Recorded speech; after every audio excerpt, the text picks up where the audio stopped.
तुम्हें बताया था ना कि ये खाना सिर्फ सर्दियों के लिए बचा कर रखा जा रहा है। तुम इसे अभी नहीं खा सकते, ये बहुत गलत बात है। अच्छा, अब दिन ब दिन ठंड बढ़ती जाएगी और फिर हम बिल्कुल भी शिकार नहीं कर पाएंगे और सिर्फ इसी खाने से काम चलाना पड़ेगा। हाँ? तोते चैन, पकड़ा गया। मैंने तुमसे कहा था ना कि खाने की चीजों को हाथ मत लगाना। तोते चैन, तुमने जो भी फल गिराए हैं उन्हें उठाकर उनकी जगह पे रखो। ठीक है, रखता हूँ। अम्मा बहुत भूख लग रही है, कुछ तो दे दो। तुम्हारे अप्पा गए हैं शिकार करके लाएंगे, फिर खाना। लेकिन तुम्हारे अप्पा इतनी बर्फ होने के बाद भी हम सब के लिए शिकार करके खाना लाने गए हैं, इसलिए तुम्हें लौटने तक थोड़ा इंतजार करना ही पड़ेगा। मेरी बात समझ में आई? पर मुझसे और इंतजार नहीं हो रहा। मुझसे भी नहीं हो रहा। गॉन की अम्मा, मैं आ गया। असल में मुझे बहुत ज्यादा भूख लग रही थी, इसलिए मैं जल्दी आ गया। आज तुमने खाने में क्या बनाया है? जो भी बनाया मुझे जल्दी दे दो, बहुत जोरों की भूख लग रही है। तुम इतने लापरवाह कैसे हो सकते हो? तुम्हें पता है ना सर्दियाँ शुरू होने वाली है। तुम्हें इस समय शिकार करके ज्यादा से ज्यादा खाना जुटाना चाहिए और तुम खाली हाथ आकर खाना मांग रहे हो। अभी तो कुछ खाने के लिए दे दो, हम शिकार करके और ले आएंगे। यही तो हम कर रहे हैं। तुम्हें कुछ समझ में नहीं आता? किसी को कुछ नहीं मिलेगा। पहले जाओ शिकार करके खाना लेकर आओ। रॉन, तोते चैन, तुम दोनों लकड़ी लेकर आओ। अच्छा, तोते चैन, काम शुरू करने से पहले हम कुछ खा लेते हैं। सही कहा तुमने। कुछ नहीं खाया तो हम काम नहीं कर पाएंगे और खाली हाथ घर गए तो अम्मा खाना नहीं देगी। वो तो है। देखो भालू के बच्चे, वो कहाँ जा रहे हैं? वो उस गुफा में जा रहे हैं तोते चैन। लेकिन क्यों? मुझे लगता है उस गुफा में जरूर खाना होगा। वो तो अपना पेट भर रहे हैं दूध पी के। तोते चैन, एक आइडिया। तो देर किस बात की?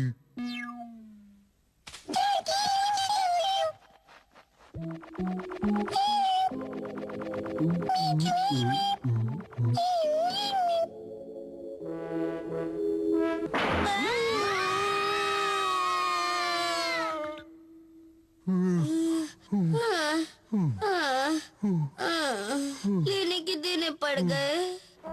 जब मैंने कुछ खाया ही नहीं है तो शिकार कैसे कर पाऊंगा? शिकार करने के लिए ताकत चाहिए और ताकत के लिए खाना, और खाना मिलेगा शिकार करके। यानी मेरे पास दोनों चीजें नहीं है। मुझे दोनों ही चीजें चाहिए, एक के बिना दूसरी चीज मिलेगी नहीं। मैं खाली पेट शिकार नहीं कर पाऊंगा और ऐसी बर्फ में शिकार कहाँ मिलेगी? अगर शिकार ना करूं तो पेट ऐसे ही गुड़गुड़ाता रहेगा। समझ में नहीं आता मैं क्या करूं। ये टेढ़ा कहाँ से आ गया? अरे रुक जा, कहाँ भाग रहा है? रुक जा, पकड़ लिया। बहुत फदक रहा था ना।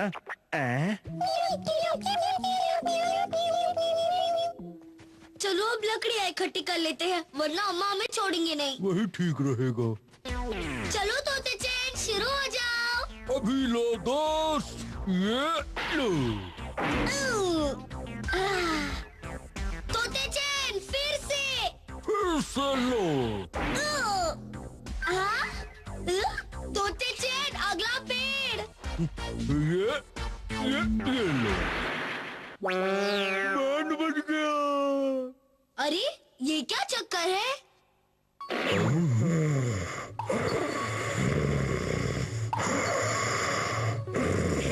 अच्छा ये बात है, इसके अंदर भालू छिपा हुआ था। ओए गर्मियाँ आ गई, उठो। तोती चैन, देखो ये अब भी सो रहा है। गहरी नींद में।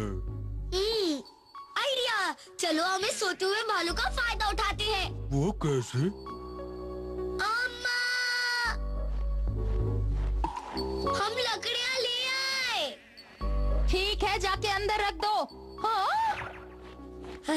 अम्मा, देखो हम कितनी सारी लकड़ियाँ लेकर आए हैं।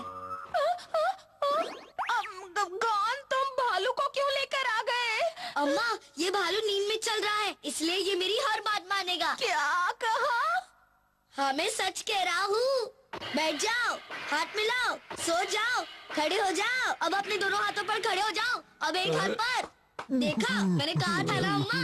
अरे वाह, ये तो सच में सो रहा है। तुम्हारे अप्पा से भी कहीं ज्यादा काम का है। ठंड बढ़ती जा रही है, अब मुझे जल्दी से घर चलना चाहिए।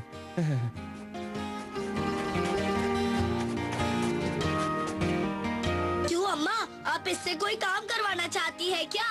सोचना पड़ेगा। एक काम है, मैं इसे अपनी मसाज करवा लेती हूँ। आखिर मुझे शिकार मिल ही गया। ये थोड़ा छोटा है लेकिन घर खाली हाथ जाने से तो अच्छा ही है। गॉन की अम्मा, मैं आ गया, देखो।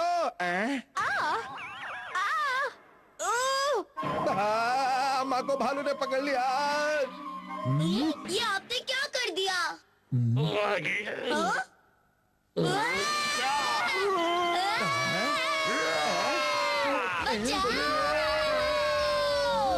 अप्पा, वैसे तुम क्या लेकर आए हो? अप्पा देखो क्या लाए हैं। मेरी खैर नहीं।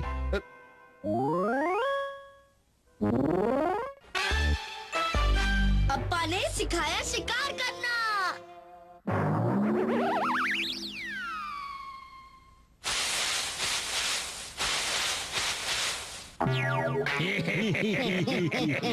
वो देखो, वो रहा हमारा शिकार। कितने मजे से खाने में लगा हुआ है।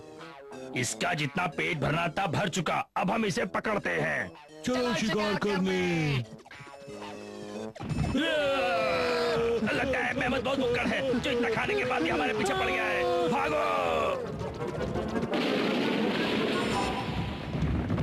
लगा गया अपनी मोहर। लगता है हम कभी शिकार नहीं कर पाएंगे क्योंकि हमें शिकार करना आता ही नहीं। मुझे भी ऐसा ही लगता है। क्या तुम चाहते हो कि मैं तुम लोगों को मेहमद का शिकार करना सिखाऊं? हाँ, हम तुमसे शिकार सीखना चाहते हैं। हमें सिखा दो। कोई चांस नहीं। हम हम विनती विनती करते करते हैं। मैं जानता हूँ तुम लोग कितने बदमाश हो और तुम अपनी आदत से बाज नहीं आओगे और मुझे धोखा दोगे। क्या कहा तुमने? हम तुम्हारी खुशामद कर रहे हैं और तुम हमारी बेइज्जती कर रहे हो। चलो साथियों, इसे चखाते हैं। असली मजा। ये मत भूलो कि तुम मुझसे मदद मांग रहे हो। अरे हाँ, ये तो हम भूल ही गए। अब तो मैं तुम्हें किसी भी हालत में मेहमद का शिकार करना नहीं सिखाऊंगा। हम तो यूं ही मजाक कर रहे थे। प्लीज हमें शिकार करना सिखा दो, हम तुम्हारा ये एहसान जिंदगी भर नहीं भूलेंगे। मान जाओ ना उस्तादों के उस्ताद। तुमने अभी अभी क्या कहा? यही कि हम तो मजाक कर रहे थे। नहीं, उसके बाद। प्लीज हमें शिकार करना सिखा दो। ना ना ना, उसके भी बाद। हमें शिकार करना सिखा दो प्लीज। बेवकूफों, उससे पहले क्या कहा था? अब जल्दी से बताओ। उस्तादों के उस्ताद। ये हुई ना बात। अब ये उस्तादों का उस्ताद तुम्हें मेहमद का शिकार करना जरूर सिखाएगा। शिकार करते वक्त शिकारी को डिस्टर्ब नहीं करना चाहिए। ठीक है उस्तादों के उस्ताद, हम समझ गए। सबसे पहले झाड़ियों में छिप जाओ और दबे पांव शिकार की तरफ बढ़ो।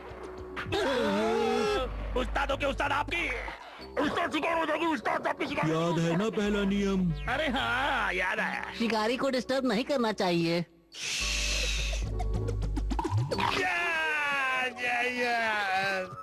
तो इससे हमने ये सीखा कि शिकार करते वक्त शिकारी को डिस्टर्ब नहीं करना चाहिए। बेवकूफों, उस्ताद की हवा निकल जाए तब डिस्टर्ब करोगे। हम तो बस आपके नियम का पालन कर रहे थे। अब मैं तुम्हें हथियार इस्तेमाल करने का तरीका सिखाऊंगा। हर जानवर के लिए अलग हथियार इस्तेमाल किया जाता है और मेहमद के लिए इस्तेमाल किया जाता है भाला। तुम इसे अलग अलग तरह से इस्तेमाल कर सकते हो। सीधे शिकार पर फेंक सकते हो या फिर उस पर सीधे आजमा भी सकते हो। लाओ मुझे तो, मैं दिखाता हूँ इसे कैसे इस्तेमाल किया जाता है। सबसे पहले झाड़ियों में छुप जाओ, फिर दबे पांव शिकार की तरफ बढ़ो और मेहमद जब बिल्कुल पास में आ जाए तो उसे भाला चुभो दो।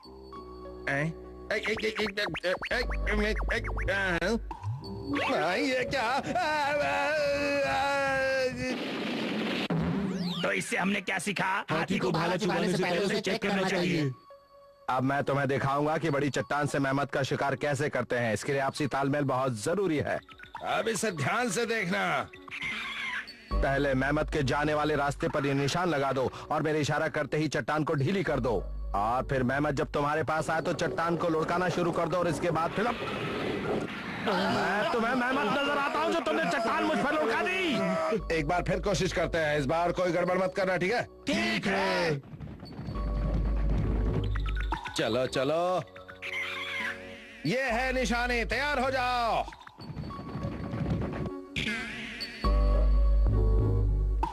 लुढ़का दो।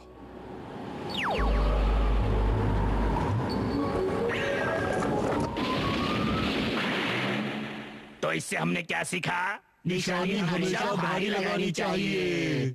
अब मैं तुम्हें एक और तरीका सिखाता हूँ। उस्तादों के उस्ताद, और भी कोई तरीका बचा है क्या? क्या मैं तुम्हें खाना बनाना सिखा रहा हूँ जो तुम किसी और मसाले के बारे में पूछ रहे हो? हाँ? इस तरीके से मेहमद कभी नहीं बच पाएगा। अब क्या करें? बस देखते जाओ उस्तादों के उस्ताद क्या कर रहे हैं। चलो हो गया।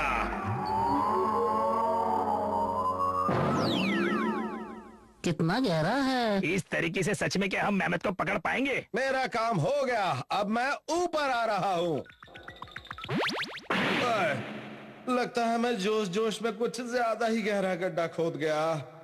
सुनो, एक रस्सी लाकर उसे नीचे लटका दो। ये क्या चक्कर है? अचानक ये काले बादल कहाँ से आ गए? लो, तेज बारिश भी शुरू हो गई। अरे उस्ताद जरा नीचे तो देखो।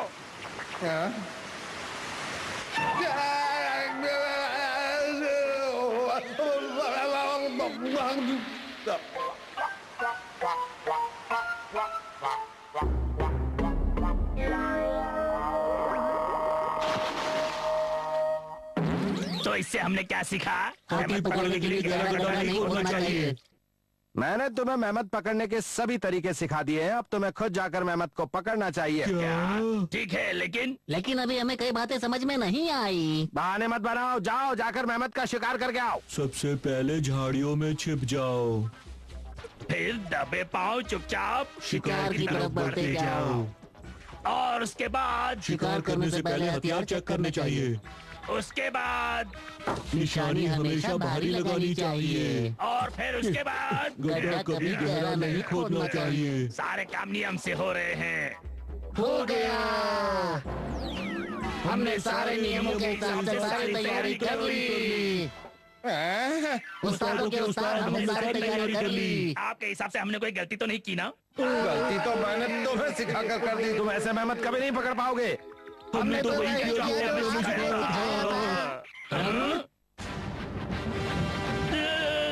भागो, इधर ही आ रहा है। अब वो फंस जाएगा। देखना, तुम उसे नहीं पकड़ पाओगे।